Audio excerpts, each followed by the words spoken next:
Snow began to fall in soft, silent layers, gathering in fuzzy clumps on the windshield before the wipers swept them away. Christ, Maya muttered, glancing at the clock. It had been over 20 minutes in her sister Lila's driveway. If she'd chosen to wait inside, her sister's 2 gray cats would have destroyed her sinuses, leaving her eyes puffy and her throat swollen. Not the way she wanted to start her Christmas Eve. Each year, their family gathered at their grandparents' cabin in Hope, Alaska, and Maya had hoped to get there before the predicted snowstorm hit. But with Lila's suspended license, she was stuck waiting, dread pooling in her stomach. They hadn't been close for years. Instead, they had a tense, quiet understanding that kept them distant. Got everything? Maya asked as Lila climbed in, stuffing bags in the back seat. Lila replied, adjusting her oversized glasses. She shut the door, and an awkward silence immediately filled the car. The drive to Hope was about 30 minutes. Snow fell heavily, thickening the road into a treacherous, icy path. The radio was broken, leaving only the crunching hum of tires. Soon, they left the last bit of town behind and turned onto Hope Highway, a thin ribbon of road winding through dense forest. The cabin was miles off the main path, hidden deep in a fortress of trees. Lila cracked her window, struck a match, and lit a blunt. Want a hit? She offered, exhaling into the cold air. Not while I'm driving. Maya tightened her grip on the wheel, her eyes fixed on the road ahead, which was quickly becoming a white blur. It's a straight shot. We're practically there. Lila shrugged and took another drag, blowing a long plume of smoke out the window. I'd rather focus, thanks. Lila pushed her glasses up with a sigh, mumbling. If you're that tense, maybe slow down a little. Her tone was needling, baiting Maya to react, but she didn't bite. Maya gritted her teeth, keeping her focus on the road and trying to picture the warmth of the cabin, the sound of fire crackling, and the taste of her grandmother's eggnog. Then Lila's voice sliced through her thoughts. Look out! Maya's eyes snapped forward just in time to see a towering, gaunt figure, a reindeer with stark white eyes, staring blankly through the windshield. She yanked the wheel in a desperate swerve. The car slid wildly, gliding inches past the reindeer, whose glassy eyes never blinked. They careened to a stop just off the road, buried half in snow. Did we hit it? Maya asked, her voice thin and shaky. Lila leaned out the window, squinting through the falling snow. No. She said, unbothered, taking another drag. Maya revved the engine, but the wheels spun, kicking up sprays of icy slush. perfect. She muttered, stepping out to inspect the tires. Both front wheels were caked with snow, almost swallowed in thick, icy mounds. She began kicking at it, trying to clear it off, but the snow was packed hard as cement. Move it along! Lila called out toward the dark figure of the reindeer, her tone dripping with sarcasm. But the reindeer didn't move. Instead, it rose.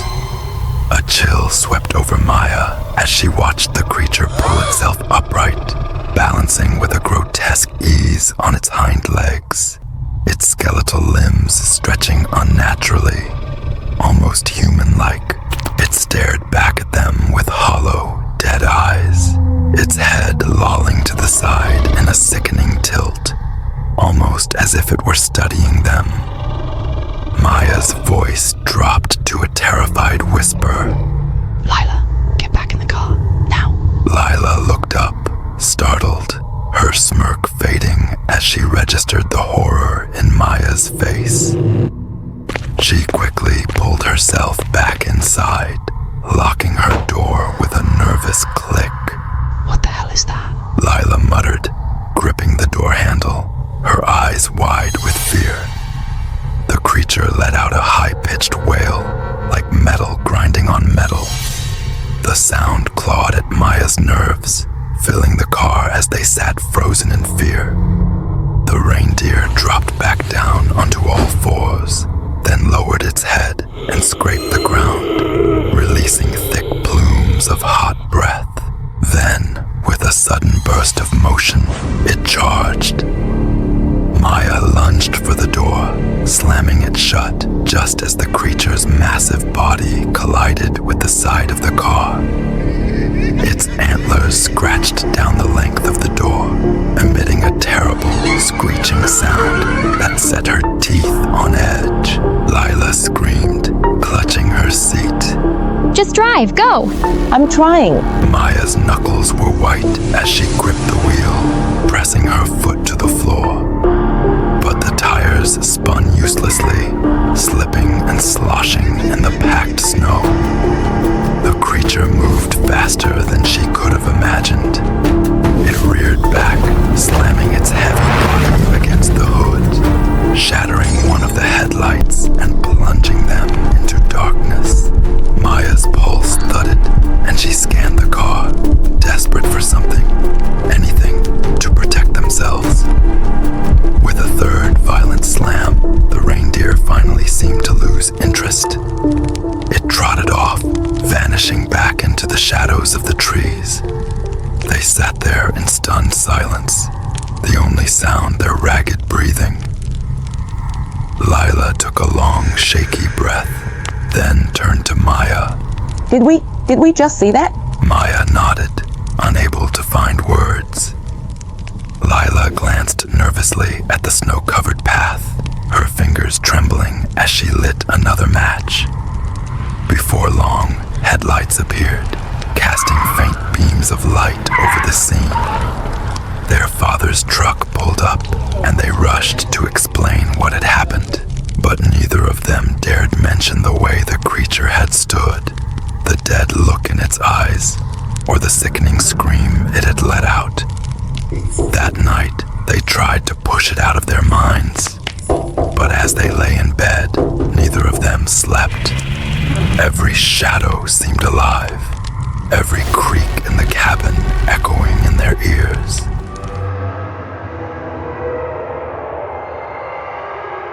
It was in late October of 2003 that a string of disturbing sessions led Dr. Gregory Keats, a child psychologist in rural Vermont, to contact local authorities. It began with an 8-year-old patient, Evan Mallory, who spoke about a friend of his. This friend was, as far as Dr. Keats and Evan's parents were concerned, purely imaginary. Evan called him Mr. Grin, explaining that he always smiled, and in his presence, everything felt warm and safe. Evan, who had a history of anger issues, said that when Mr. Grin was around, his feelings of rage and sadness simply vanished. Mr. Grin never spoke, Evan said, but he'd stand at the foot of his bed, smelling sweetly of cotton candy, making him feel calm and cared for. Dr. Keats first assumed this friend was a coping mechanism Evan had created, until another patient, a girl of 7 named Sarah Klein, began talking about her own Mr. Grin. Then came 10-year-old Lucas and 9-year-old Bella.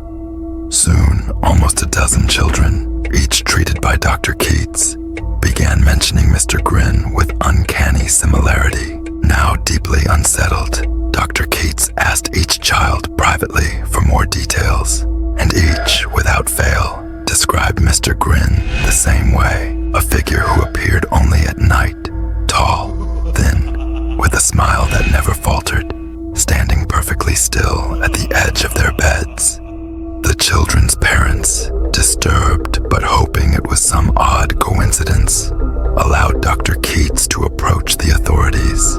Detectives interviewed the Mr. Grin got into their rooms, He just appears. said Sarah softly, her wide eyes fixed on the floor. Like he's always been there.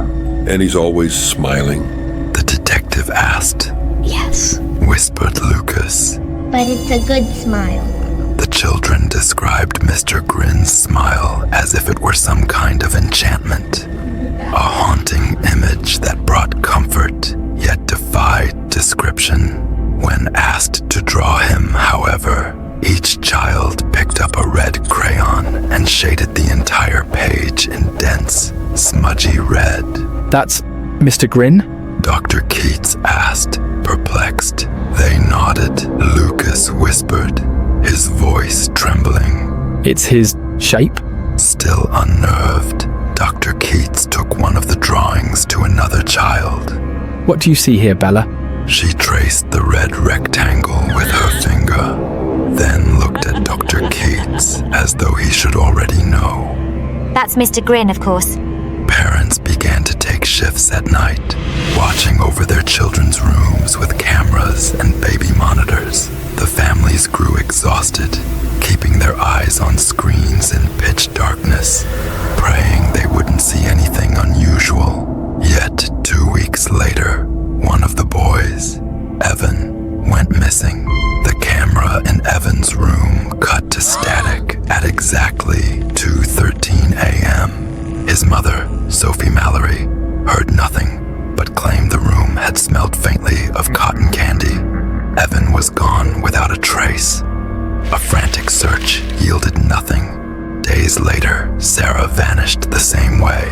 No sign of entry or exit, no struggle, and that faint, sickly sweet smell of cotton candy lingering in the air. Then Lucas disappeared, and soon Bella as well. Finally, only 3 children remained. Each now spoke of Mr. Grin's friends and how they lived in a place they called the Happy Field. Emma, one of the remaining children, explained to Dr. Keats. Mr. Grin's friends smile too. They're all waiting for us there. What do you mean, Emma? Dr. Keats asked, feeling a chill. You'll see them too, Dr. Keats. She said, her voice flat. Mr. Grin showed me. Disturbing details soon emerged. The remaining children began showing signs of hallucinations, complaining of pounding headaches and vomiting. Emma had a fit one afternoon, crying and clawing at her face, screaming, Get the red out! Get it out of my eyes! A terrified teacher had to hold her back as she thrashed and sobbed, insisting that the colors were sickening. Another child, Sam, claimed Mr. Grin had started to talk to him, not out loud, but in his mind. He tells me about terrible things. Sam whispered to Dr. Keats one day. Things that would hurt my parents to know. When asked to write down what Mr. Grin was saying, Sam hesitated, but eventually agreed. The contents of what he wrote remain known only to Dr. Keats and the authorities. But whenever Dr. Keats has been asked about it, he grows pale and quickly changes the subject. The last remaining children stopped sleeping, sitting upright in bed, eyes fixed on a corner of the room, unblinking. Security footage showed them unmoving for hours on end, staring at something invisible. No sedative, no distraction could break their gaze. They began speaking in an unrecognizable language, chanting softly. Dr. Keats was told the sounds they made could not be traced to any known dialect. One evening, near dawn, Sam's mother heard him murmur in his sleep. She leaned close to hear his words. In a low, eerie voice, he muttered, Mr. Grin is waiting, and he's smiling just for me. Then, like a switch, his mouth snapped shut, his eyes still fixed on the dark corner. By early 2005, all of the children had vanished. There was no evidence of abduction, no traces, no leads. Despite exhaustive searches, none of the missing children have been located to this day.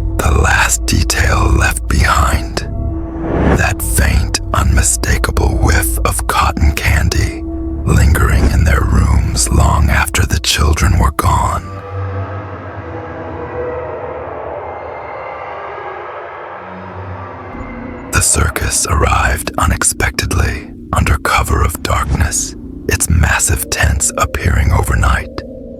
There was no warning, no advertisement, and certainly no permission from the local government.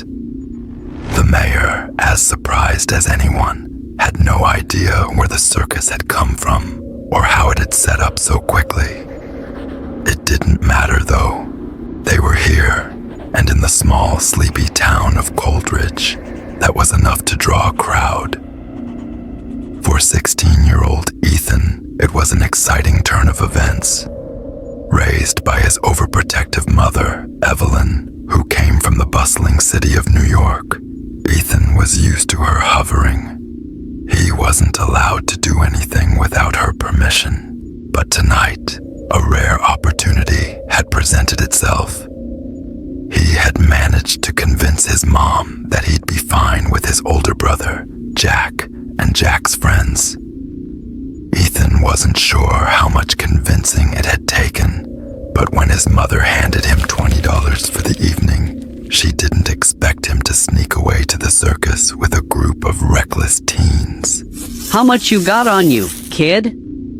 Derek, Jack's loudest and most obnoxious friend, asked, elbowing Ethan.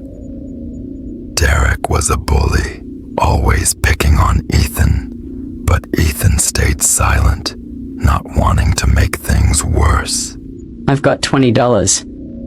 Ethan muttered, giving him the money Evelyn had given him. He kept a $5 tucked into the brim of his hat. It was for the candy apple he'd seen at the food stand earlier. As Jack and his friends wandered off, Ethan found himself alone in the circus midway. The carnival lights flickered eerily as the air grew thick with the smells of sweat and animal dung. A distant voice echoed from the loudspeakers, promising the most magnificent beasts and horrifying freaks ever seen. Ethan wasn't sure he believed the hype, but he was curious. The big cats, lions, tigers had always fascinated him, so when he saw a sign for the lion show, he couldn't resist. Inside the tent, the smell of sawdust and wild animals was almost suffocating. He could hear the growl of a lion before he even saw it. Ethan handed over his last $2 for admission and entered, his heart pounding in his chest. The lions were majestic, far bigger than he had imagined, with muscles rippling under their tawny fur. The lion tamer, a gaunt man in a tattered costume, performed a daring trick, sticking his head inside one lion's gaping mouth. The animal's sharp teeth gleamed in the spotlight, each one long enough to tear through flesh. Ethan couldn't take his eyes off the beast, awed by its power. When the show ended, Ethan debated returning for a second round, but a voice called out to him from the shadows. Want to know your fortune? Ethan turned to see a girl standing just outside a tent, her eyes shining with a strange intensity. She was beautiful in a way that was almost unsettling. Her long, dark hair flowed down her back like a waterfall, and her clothing was bold, like something out of an ancient legend. But it was her eyes that held him captive. One was pale blue, the other dark brown, like his own. The contrast sent a shiver down his spine. $1 for your future? She said, her voice like a whisper carried on the wind. Ethan didn't hesitate, handing her the money. He didn't know why he was so drawn to her, but he followed her into the tent. The air inside was thick with incense, and the space felt cramped. She guided him to a small table where a crystal ball sat in the center, its surface glowing faintly. She took Ethan's hand, her touch cold, like the skin of someone who hadn't felt warmth in a long time. You need to stand up for yourself, she said, her eyes never leaving his. Your silence is a weight you will carry until you choose to speak. Ethan didn't understand what she meant, but there was a coldness in her voice that made him uneasy. He thanked her and left the tent, his mind racing with her cryptic words. As he stepped outside, he saw Derek and the others approaching. Well, what do we have here? Derek sneered. The little nerd's got himself a fortune teller. Ethan's stomach twisted. He tried to walk past them, but Derek grabbed his arm, his grip strong and forceful. You had fun in there, didn't you? What's she telling you? Your future? How about a future with me? He grinned, his eyes darkening. Ethan felt a knot form in his stomach. He tried to pull away, but Derek's hand tightened like a vice around his wrist. Before he could say anything, the fortune teller reappeared, her expression unreadable. I'm taking a break. She said, brushing past them. But Derek wasn't done. He grabbed her by the arm. A break? What will 100 get me? He asked, his voice oozing with malice. Ethan felt a surge of panic, but he was frozen in place. The girl pulled away, but Derek's friends, Tommy and Matt, blocked her exit. I said, what's it gonna take for a little fun? Derek growled, pulling her closer. In that moment, everything shifted. The girl's face hardened, and she spat in Derek's face. Leave me alone. She hissed, her eyes flashing with something fierce. Ethan's heart stopped when Derek backhanded her, knocking her to the ground. The girl barely flinched as she hit the dirt, her eyes glinting with rage. You should have listened. She muttered under her breath. Ethan's throat went dry. He wanted to scream, to fight back, but his legs wouldn't move. He watched helplessly as Derek dragged the girl into the tent. A sudden coldness filled the air around Ethan. The other boys, laughing, followed, leaving Ethan standing in the darkened midway.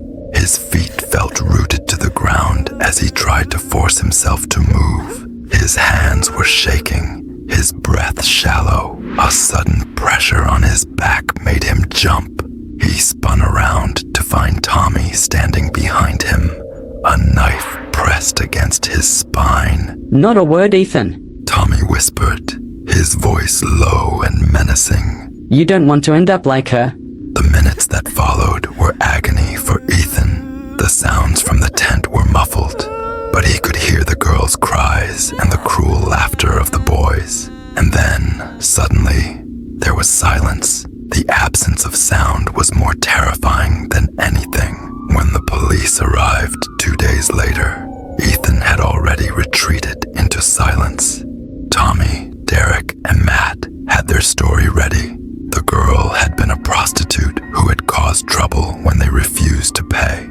They claimed it was her fault, that she had threatened to ruin their lives if they didn't give her money. The local authorities, believing the lies, did nothing. Ethan wanted to tell the truth.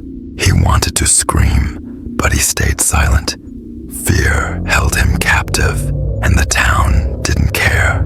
The circus packed up and left the next morning, vanishing as suddenly as it had appeared. But the price for his silence was coming. A week later, Tommy had his hand crushed in a restaurant garbage disposal. It happened so quickly, no one could believe it. Tommy screamed that the teeth of the lion had come for him, and by the time the ambulance arrived, it was too late. Matt's death was just as gruesome. He fell from a ladder while helping his father on the roof, the fall snapping his neck. He died instantly, but Derek's death was the most horrific. He crashed his car, skidding off the road into a ravine. The fire that consumed his vehicle was brutal, and the rescuers would never forget the screams as Derek burned alive. His body was barely recognizable, his face frozen in an eternal scream. Ethan couldn't forget the girl's words. Your silence is a weight you will carry until you choose to speak. As the years passed, Ethan's guilt grew unbearable. He was haunted by nightmares of the girl, her eyes accusing him. Finally, one One morning, Ethan awoke to a strange sensation. His tongue felt swollen, covered in something rough. When he looked in the mirror, he saw the horror. His tongue had turned to bark. He knew it was time. Ethan walked into the woods behind his house, feeling his legs grow heavy. The transformation was slow, but inevitable. His body was becoming one with the earth.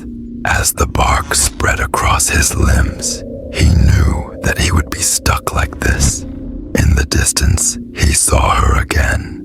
The girl. She walked toward him, a faint smile on her lips. You have learned, She said softly. but it took too long. Ethan stood there, now a tree, his roots deep in the earth. Ethan's parents never stopped looking for their son, spending a lot of time and effort on it. After failing to find their son, they sold the house and moved to another state. The new owners wanted to clean up their garden and decided to cut down all the trees. Neighbors say that one of the trees bled real blood when they cut it down.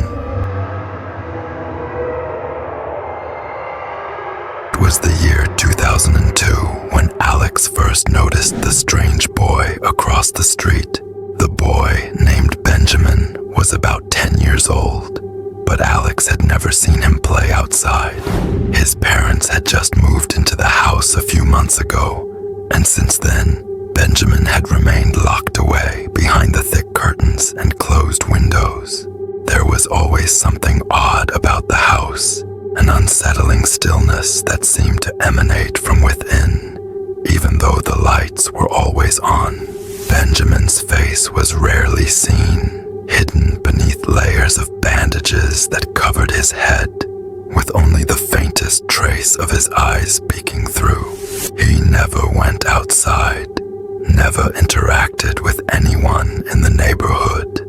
He stayed in his room, staring out of his window as the other children played in the streets. His parents, whom Alex had never seen up close, seemed to be extremely protective of him, keeping him away from the outside world. Alex often wondered what it was like to be Benjamin, to never feel the warmth of the sun, to never play tag or run through sprinklers in the summer heat. Noticed that Benjamin would occasionally wave at him from the window, a sad little wave, as though wishing he could join the others. They never spoke aloud, but sometimes Alex would write him notes on scraps of paper, pressing them against his window for Benjamin to see. How are you doing today? Alex once wrote. Benjamin responded almost immediately with a hastily scribbled note. I'm fine, just bored. The next day, Benjamin's note was different. I'm not allowed to go outside, he wrote, his words trembling slightly. My parents are afraid people will laugh at me. Alex didn't fully understand. He had seen the bandages before, but he had no idea what was underneath them.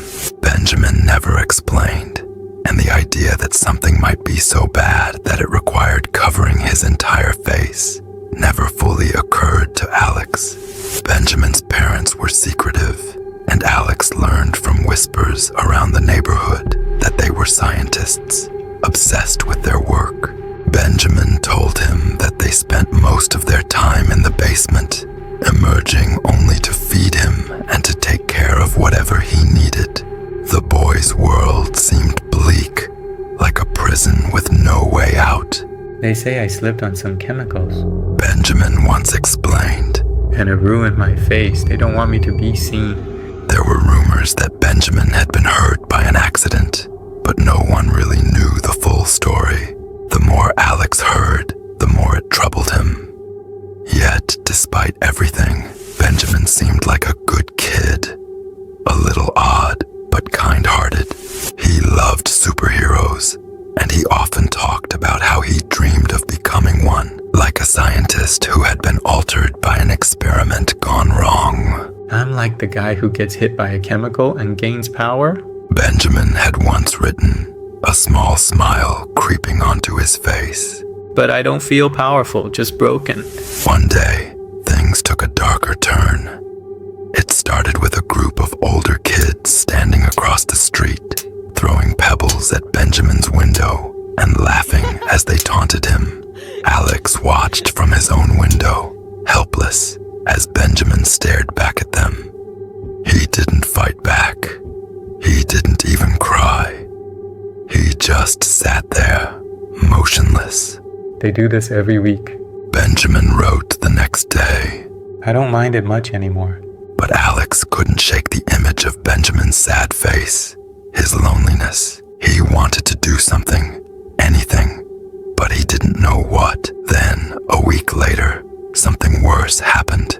Alex saw it unfold right before his eyes. He had just gotten home from school when he spotted Benjamin's face in the window, but this time, it wasn't like any other time. Benjamin's face was visible, his eyes wide and filled with terror. He was clutching a piece of paper, pressing it to the glass.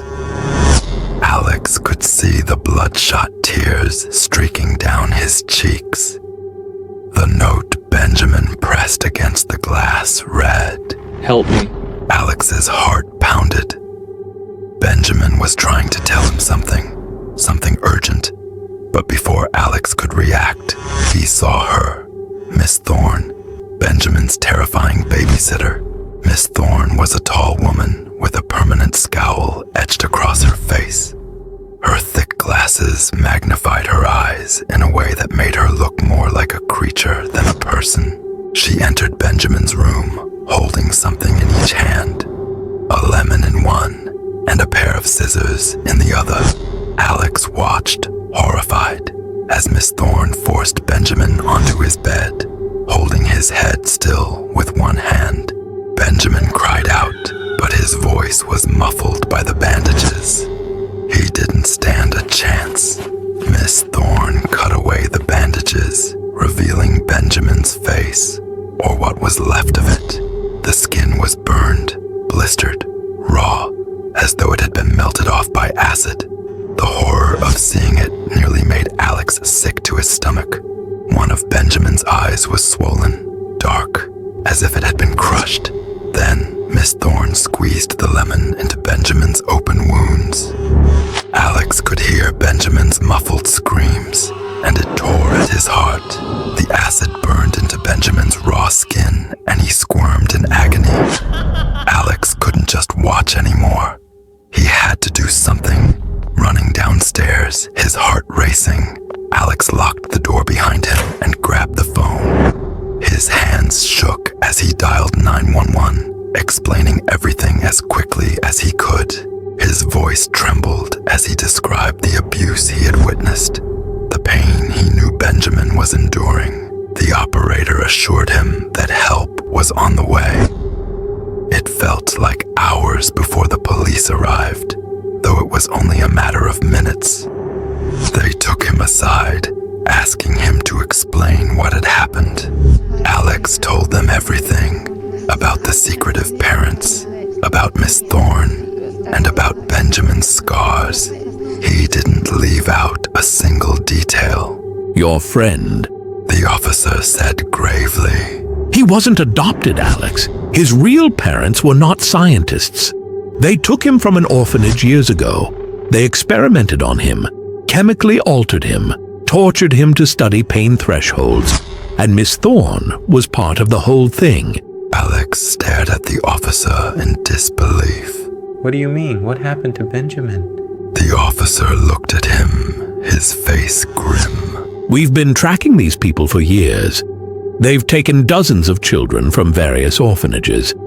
Benjamin was just one of many. But the most chilling part came later, when they told him that Miss Thorne had already been arrested for child abuse, along with Benjamin's parents. The police had found evidence that confirmed they had been performing horrific experiments. 30 children were reported missing. Benjamin was one of them. Benjamin was taken to a new family after the incident, a family that had been carefully vetted. Alex never saw him again. Years passed, and the memories of that time faded. But something was terribly wrong. Then, nearly 20 years later, Alex walked into a local bar, hoping to forget. He ordered a drink and settled into a booth, but as he looked around, his gaze landed on a man sitting at the bar, a man who seemed oddly familiar. It was Benjamin. He looked different, older, healthier, with a well-groomed appearance. His face was free of bandages, his features handsome in an almost unnerving way. His eyes, though, still had that cold, distant look. Alex?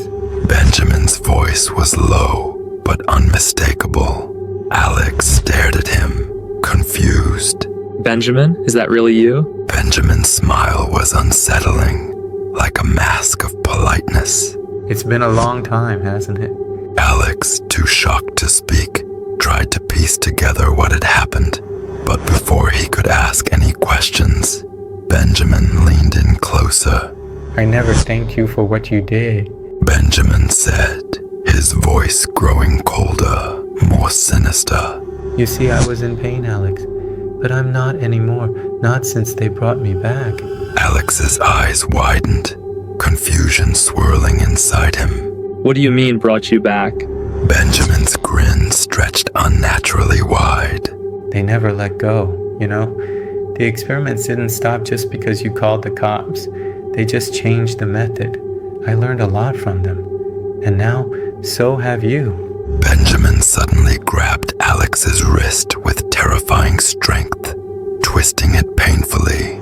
They made me who I am, and I'm gonna make you just like me. In an instant, Benjamin pulled out a small syringe from his coat pocket. Alex struggled, but the needle was already in his arm before he could react. You can't stop it now. Benjamin whispered, watching Alex's expression change from shock to horror. The same experiment, the same transformation? Alex's vision blurred. He felt his limbs grow weak, his mind foggy. He realized, too late, that he had been drawn into the web of the very thing he had tried to escape. Benjamin smiled as Alex's consciousness faded. The experiment had always been meant to continue, and now Alex was a part of it.